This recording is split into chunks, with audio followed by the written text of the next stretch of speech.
Welcome back to CCRN Review, Respiratory Part 3.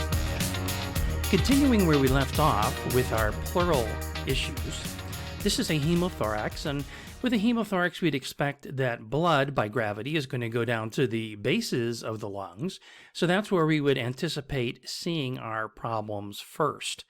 One of the big ways that we're able to identify hemothorax in many of our patients is going to be because of the hemodynamic instability.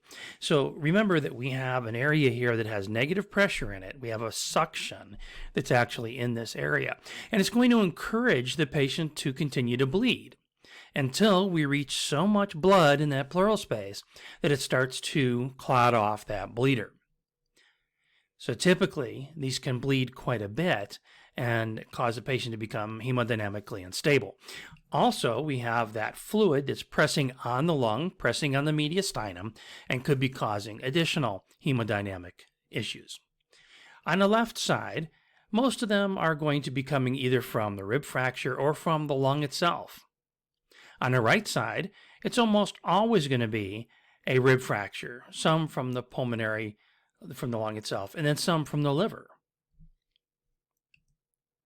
Symptom-wise, what we expect is dyspnea, tachypnea, cyanosis, hypoxemia. Again, you see all those things are related to oxygen exchange. But then we also have the possibility of hemodynamic instability and shock as a result of the blood loss. So our treatment's going to be chest drainage, so we'll put a chest tube in. Volume replacement, thoracotomy may be necessary to find that bleeder and to be able to tie it off if we have a large bleeder in there. Autotransfusion is sometimes possible, where we're taking the blood that is being poured out of that pleural space and retransfusing it back into the patient. Pulmonary emboli are other pulmonary issue that they want you to know about.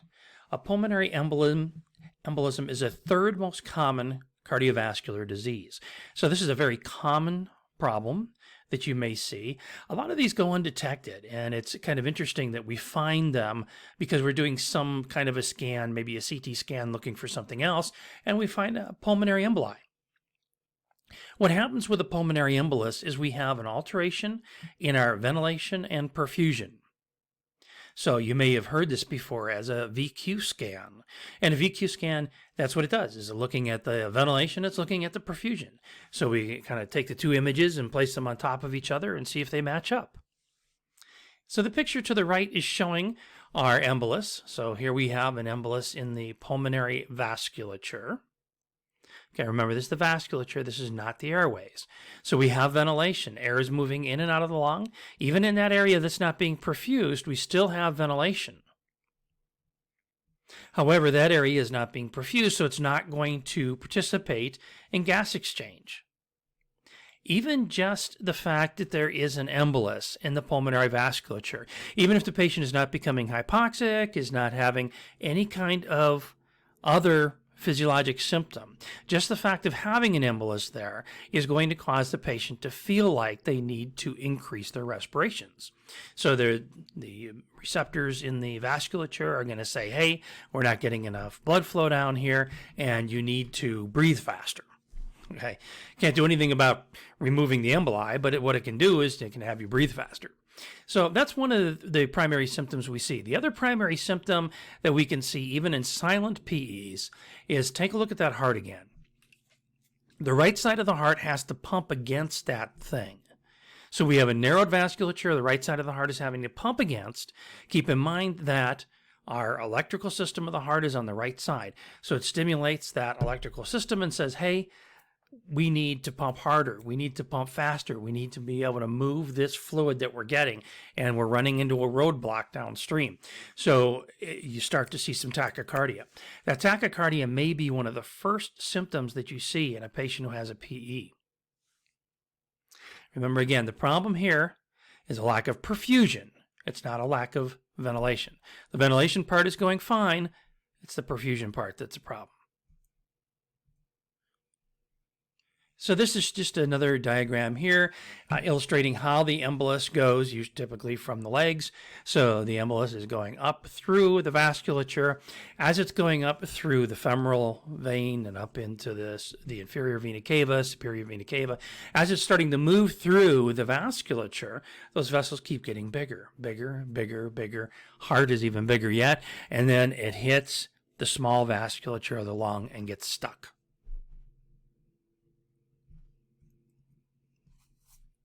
So diagnostically, we had already mentioned a VQ scan. VQ scan has pretty good sensitivity and specificity for a PE. Pulmonary angiography is obviously the gold standard, but we can't always get a pulmonary angiography.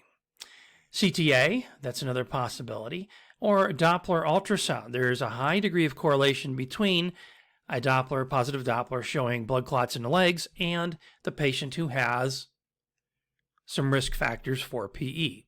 Those risk factors have been identified by Dr. Virchow several years ago, and he identified that venous stasis, endothelial injury, and alterations in coagulation, those three things together make up this triad that sets people up for developing clots.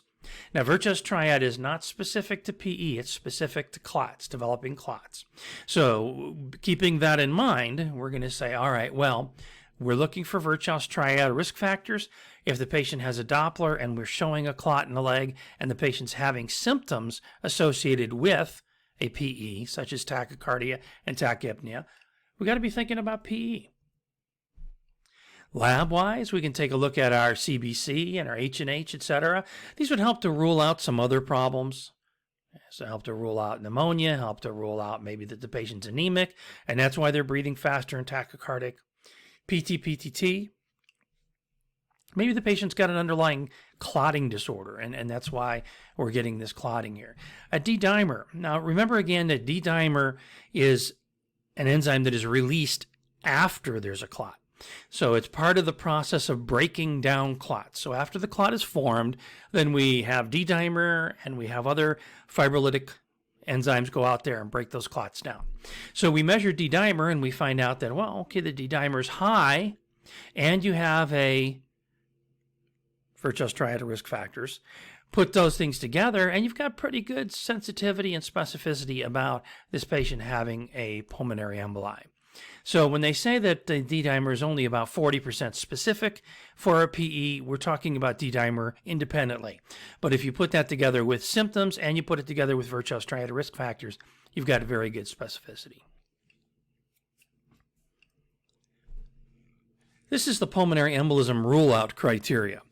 So if the patient has any one of these criteria, then they've got a chance that they could possibly have a PE, and we can't rule out a PE. So 0 criteria, really very unlikely that this patient is going to have a PE. But if there's any of these criteria, and of course, the more of these criteria they have, the higher the chance that the patient's got a PE. So what this is used for is it's used to rule out PE. So we got a patient who's complaining of difficulty breathing. We can't really find anything, and we want to try and rule out PE. Age over 50. Heart rate greater than 100. You see again that heart rate, right? So one of the first things that happens is the heart rate goes up because the patient's having to pump against that clot. O2 saturation less than 95%, unilateral leg swelling, hemoptysis, recent surgery or trauma. And so we need something that stimulates this clotting cascade. Prior PE or prior DVT, hormone use. So if the patient's got any of those things, then we can't rule out a PE. However, if all those things are negative, the chance that they're going to have a PE is less than 2%. EKG findings, they're non-specific. In other words, we can't look at the EKG and say, okay, this is diagnosing a PE. However, there are some things that happen with PE that we may see. The classic changes only occur in about 20% of our patients with PE, but you might see an S wave in lead 1. You might see a Q wave in lead 3, and you might see the T wave inversion in lead 3. So these three things, the S1, Q3, T3, are the classic changes that we see on the EKG in a patient who has a PE. More likely what you're going to see is sinus tachycardia.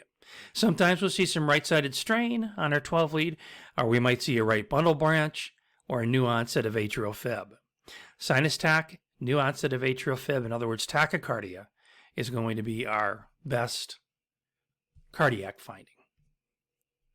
Symptom-wise, so hemodynamically, we'd expect to see a decrease in our preload, decrease in cardiac output, increase in afterload.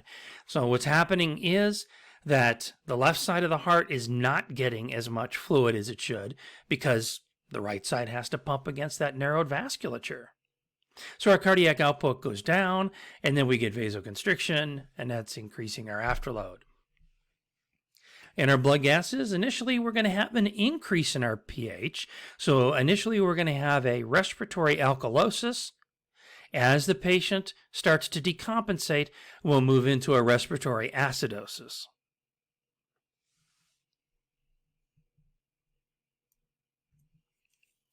Many of these are asymptomatic, but we'd anticipate dyspnea, pleuritic chest pain, hemoptysis, restlessness, calf pain, pulsus paradoxus. Pulsus paradoxus is changes in the blood pressure and the systolic pressure that you're going to see with the patient's respirations. Sometimes you can feel this just when you're feeling the pulse. You'll feel that there's a couple strong ones, and there's a couple weak ones, and a couple strong ones, and then watch the patient's respiration as you're feeling the pulse. If this follows with the pulse, in other words, it gets weak when the patient exhales and increases when the patient inhales, well, there's probably a good chance that the patient has a pulsus paradoxus. The PILPED studies that were done in the 1980s found a number of different symptoms that were common to PE. Those were dyspnea, pleuritic chest pain, and cough. The most common on physical exam was tachypnea, tachycardia, and rales.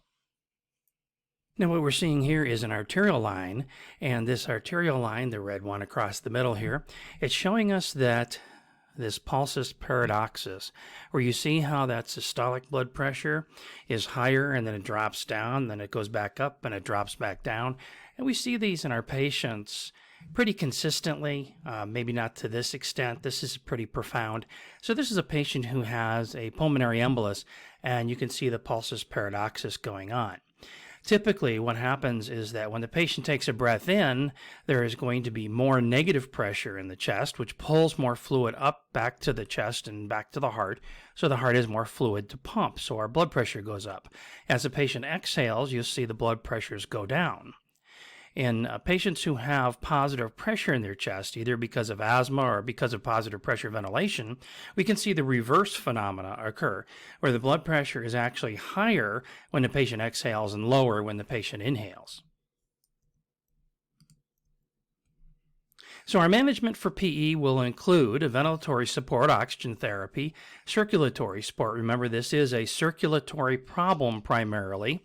It affects our respiration and our ventilation because it's affecting the circulation. Conservative treatment is anticoagulation therapy and just kind of waiting and seeing what happens. Remember, the body will eliminate, it will break down clots that form in the body, and we'll also get some collateral circulation that will go around and try and feed that area that is not being fed currently. But if that's a fairly large clot, the hemodynamic instability might be such that we can't wait for the body to break this down, and we may have to do something else, like an invasive intervention of some sort, either TPA therapy, we may have to go in and remove the clot, or they may actually use ECMO in some of our patients who have a big PE, just to kind of bridge them over to an embolectomy or lytic therapy. Another test-taking tip that I think you'll find helpful is to practice questions. The more questions you practice, the more likely it is that you're going to be successful on the exam. There's a couple reasons for this. One is that it gets you thinking about the material in different ways. The other reason is that it's an exam. Okay, so you're going to be taking an exam. The more you practice an exam or exam-type questions, the easier this is going to be when you have to go take the actual exam. There are a number of questions that we have on Quizlet. So if you go to bit.ly/CCRN_questions, you'll find that there is a Quizlet there that you can use that gives you additional questions to practice in addition to the ones that we're doing in this program already. Pulmonary hypertension is a situation, again, another vascular pulmonary problem. We have both primary and secondary types of pulmonary hypertension. Primary means there's no known cause. It's associated with autoimmune disease, and it's also associated with fibrotic diseases, but we really have no known cause. That's why we call it primary pulmonary hypertension. Secondary is secondary to something that we know, like liver disease, portal hypertension, dietary supplements. Okay, more often in females than males. Here we have a picture of the vasculature in a patient with pulmonary hypertension, and you can see the normal blood vessel there at the top and the pulmonary hypertension vessel at the bottom. What's happening over a period of time is we have stimulation for one reason or another. Maybe it's irritation of the vasculature, or there's high blood pressure, whatever the case may be. We have this chronic stimulation of that vasculature, the pulmonary vasculature, to contract. That causes hypertrophy of those smooth muscles. As those smooth muscles hypertrophy, they start to narrow the blood vessels. Over time, that blood vessel gets to be so small that now we don't have enough blood flow going through. And there's a lot of back pressure. So there's a lot of back pressure that's going into the right side of the heart.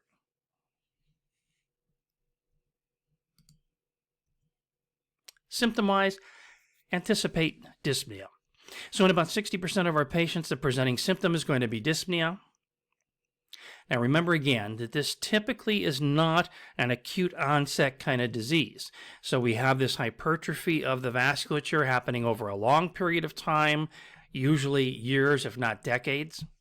And if you think about how that would occur in somebody in their 40s or 50s, typically they may think, well, geez, I'm just getting a little bit out of shape, that I'm getting short of breath. So when we talk about dyspnea here, we're not talking about, boom, suddenly one day they can't breathe. It's usually a progressive type of disorder. We had a patient who had a 40-year-old woman who was going skiing, and she went skiing and found that while she was on the ski slope, she felt kind of short of breath and didn't understand why. I mean, she did a kind of an executive job, and so she wasn't really doing a lot of exercise in her daily life. But when they followed up and did a little bit more of a workup, they found out she had pulmonary hypertension. Now, the problem is by the time we have symptoms, it's going to be difficult to treat. So if we catch this early on and start treating it earlier, then the patient is going to have a much better outcome. However, because the symptoms are so benign and because they happen over a long period of time, oftentimes people don't pick up on it in order to be able to get some early treatment. Diagnostically, we can use an ANA. That's going to be positive in about 40% of cases. Remember, again, this is autoimmune, so we might see some signs of autoimmune disease. Right ventricular hypertrophy and our ST segment depression, we may see those things as well. Anticoagulation is going to be that's going to be key because we have small vessels there, and we're kind of stimulating that blood to be circulating in ways that it doesn't normally. So that can really start to stir up some coagulation and get some clots. Digoxin, diuretics, oxygen, calcium channel blockers are usually the first line of defense. So this is where we usually start with. Start with the calcium channel blockers, cause some vasodilation in there, open up those vessels, and then hopefully we're going to have some improvement. Pulmonary vasodilators, nitric oxide. Okay, so that's an inhaled pulmonary vasodilator. This may be helpful for a patient who's really acutely ill. Flolan is another possibility, Remodeling, Tracleer, and sildenafil. Okay, so that's a nice, easy pulmonary vasodilator that we can give orally. Ultimately, though, our patient is going to end up needing a lung transplant. And there's about a 80% survival at 1 year. So pretty good results as a result of the lung transplant. The right ventricle heals itself, okay, but about 40% of the patients do end up developing bronchiolitis. Pneumonia is another of our pulmonary conditions that they'd like us to know about. It affects about 25% of our ICU patients. That depends upon a number of things, primarily the length of time that the patient is intubated. So when we take a look at this and say 10 to 25% of our ICU patients, well, our patients in the SICU, should have a lower percentage of pneumonia because they're not intubated as long as our patients who are in the medical intensive care. Related to decreased salivary flow, so our patient is intubated, they're not eating. What stimulates salivary flow is eating. So if we're not eating, we have decreased salivary flow. Typically, or oftentimes, we have poor oral hygiene as a result too, and this could also be from poor oral hygiene when the patient comes in. So the way that they're taking care of their teeth and their mouth at home is going to have a dramatic effect too. Systemic antibiotics, not eating or drinking. So how we think colonization takes place? Well, there's a number of different theories for this. What seems to be most logical is, when we're looking at the diagram on the right, is that we have salivary flow, we have secretions coming from the sinuses and the nose, and those things are secreting down the esophagus. So it's supposed to go down the esophagus and get swallowed, and then all that stuff gets taken care of in the stomach. But what can happen is it can follow that endotracheal tube down and slide past the cuff. Remember that your cuff has got a minimal cuff leak on it, so we don't want that cuff blown up so big that it's going to block all the circulation to the trachea. So we have a little minimal cuff leak on there, and that's just enough that it can allow some of those secretions to slide past, get down into the lungs, and potentially colonize the lung. Another possibility is that we have translocation of bacteria from the gut, so you're looking at the intestine there, and some of that bacteria translocates via the vasculature and gets into the lung. Metabolic acidosis will increase the risk. So if our patient, and think about what happens with that. Their patient is probably in shock, and so certainly that's going to decrease the ability of the lung to be able to fight off infection. Risk factors: advanced age, chronic disease, immunosuppression. So all of the things you would normally consider to be risk factors of pneumonia. Steroids, okay, that's going to potentially be a risk factor as well. Antibiotic therapy, because the patient may be developing other types of infection and resistant organisms, and acids. Remember, again, the normal process is those secretions go down the esophagus into the stomach. Stomach acid kills it. Well, if a patient's taking antacids, then they're not going to have the stomach acid to kill it. And they could be having these little micro aspirations where we're getting secretions coming back up the esophagus and into the lungs. Symptom-wise, so on bronchoscopy, we can see that there's bacteria down there with a bronchial lavage. We can see that there's some changes in our labs, an increase in our white count. Dyspnea, productive cough, change in sputum amount or color. Typically, we would think about infection as being kind of a greenish sputum or greenish yellow. A lot of times, sputum will be yellow is just as a result of producing more of it. If we're having a white sputum, it's probably more inflammatory and less infectious. Fatigue, weakness, malaise, and a friction rub. So some early signs of pneumonia. How are we going to catch this in the early phase? Because we'd rather catch this early rather than to catch it late when the patient's already infected and now we've got them on the ventilator. So we're going to look for an increase in respiratory rate that's associated with an increase in temperature or white blood cell count. This is together, and we're looking for these trending. Okay, so I'm not talking about a respiratory rate of 40. Everybody can realize that's abnormal, right? So we're not talking about that. We're talking about the respiratory rate was 16 and now it's 22. You know, big deal when you're looking at vital signs. But it is going up. And if the temperature is also going up, you got to be thinking about the possibility that this patient could be developing pneumonia. Listen to those lungs, see what they sound like. White blood cell count going up a little bit today. Take a look at that respiratory rate. Did the respiratory rate go up too? If it did, we could be having some early signs of pneumonia. So the most common signs and symptoms we will see in a patient who has pneumonia are listed here. White blood cell count, 82% of our patients have that. Evidence on the chest x-ray, 80%. Need for oxygen therapy, 76%. A decrease in our PO2 FiO2 ratio, see about 69%, and about 64% will have sputum production and abnormal breath sounds. That means that 36% of your patients with pneumonia will not have abnormal breath sounds. That's very important to know, because when we're listening to lungs, if we say, oh, but his lungs are clear, all right, but the patient could still be infected. So our treatment is, prevention-wise, maybe using non-invasive positive pressure ventilation instead of intubating, good pulmonary hygiene, they're coughing, deep breathing, turning, positioning, all those kind of things.